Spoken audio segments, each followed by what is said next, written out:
এখানে দিয়ে দিলাম আদা রসুন বাটা। আমি 2 কেজি মাংস বিরিয়ানি করব। দিয়ে দিলাম একটু পানি।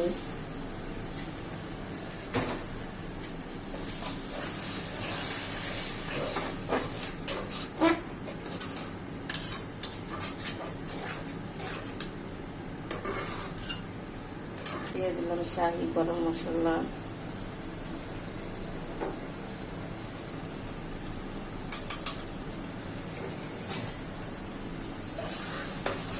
এটা পরিমাণ মতো যে যেরকম রান্না করবে সেরকমই ভাবে দিবেন। এখন দিয়ে দিচ্ছি কতগুলো কাঁচামরিচ।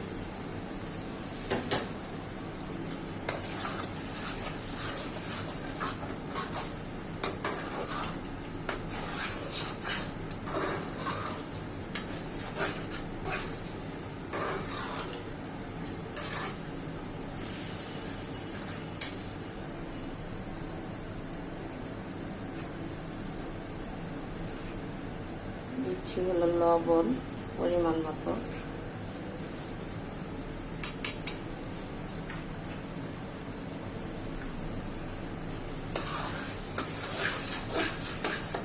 দিয়ে দিব সস, টমেটো সস ঘরে বানানো পরিমাণ মতো।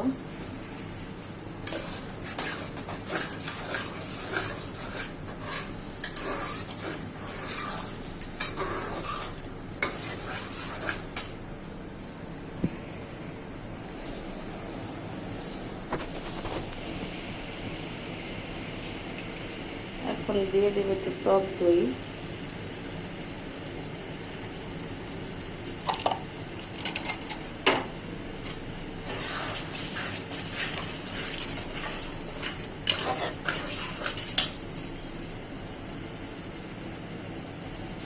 এখন দেব একটু বাদাম বাটা।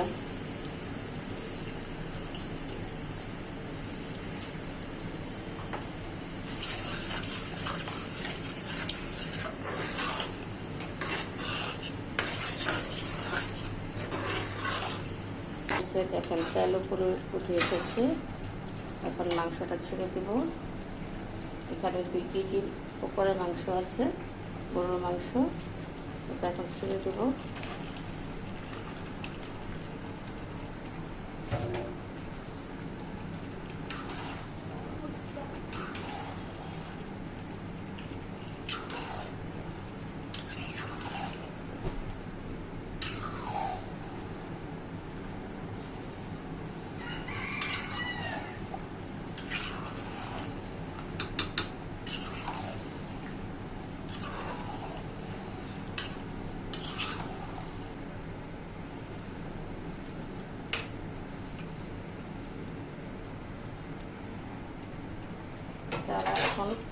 এখন এটা আস্তে আস্তে হবে, ঢেকে দিই। কিছুক্ষণ পরে আবার আসবো।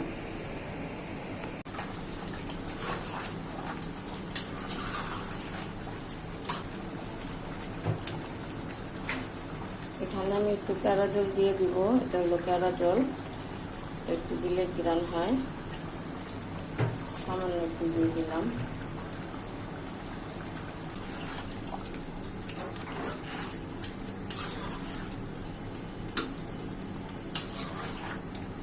আমার গরুর মাংসটা প্রায় হয়ে আসতেছে। এখন দিয়ে দিব একটু আলু।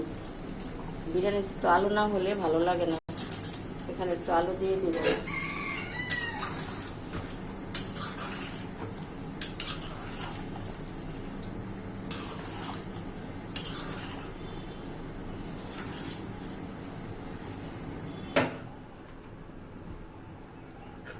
আমার মাংসটার ফাইনাল লুক দেখেন, এভাবে আসছে। মাংস রান্না শেষ। তার কিছুক্ষণ পরে পোলাওটা রান্না করব, তারপরে বিরিয়ানি হয়ে যাবে।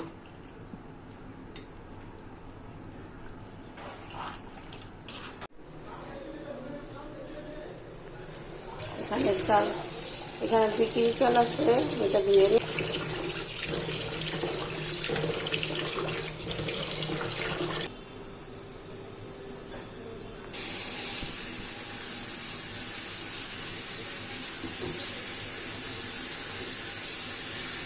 তো আমি মাংস থেকে একটু তেল উঠিয়ে নিয়েছি, আর একটু তেল দিয়ে দিচ্ছি, আর তেল আছে মাংসতে।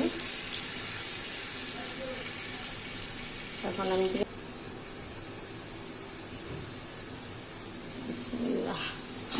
চালটা ছেড়ে দিলাম। চালটা আমি তেলে ভেজে নেব, কারণ মাংসতে লবণ দেওয়া আছে। চালটা ভালো করে ভেজে নেব। ভালো করে ভাজার পরে পানি দিয়ে ফেলছি। চাল ভালো করে ভাজা হয়ে গেছে, এখন পানি দিয়ে দেবো।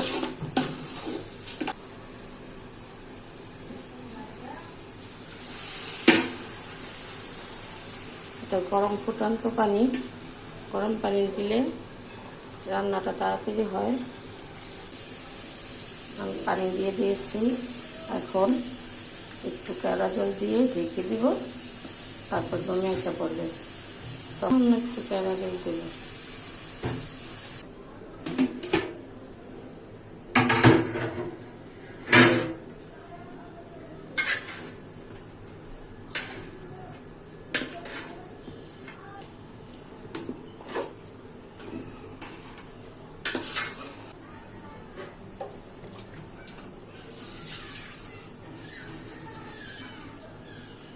আর একটু পানি দিয়ে দিলাম।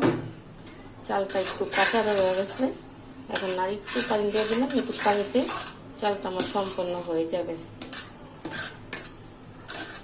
তারপরে মাংস ছেড়ে দেব, তারপরে বিরিয়ানি হয়ে যাবে।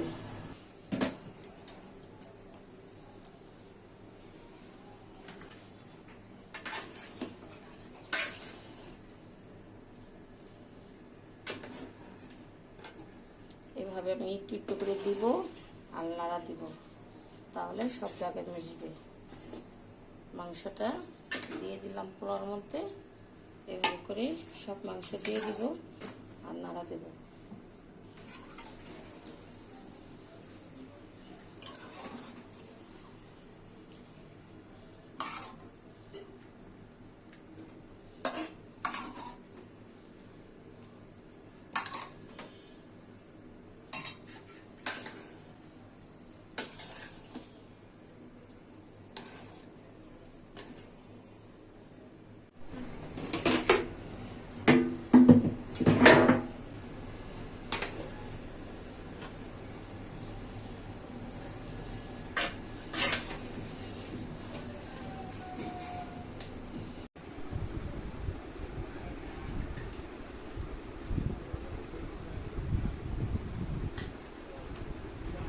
খুব স্বাদ রয়েছে, মজা হয়েছে।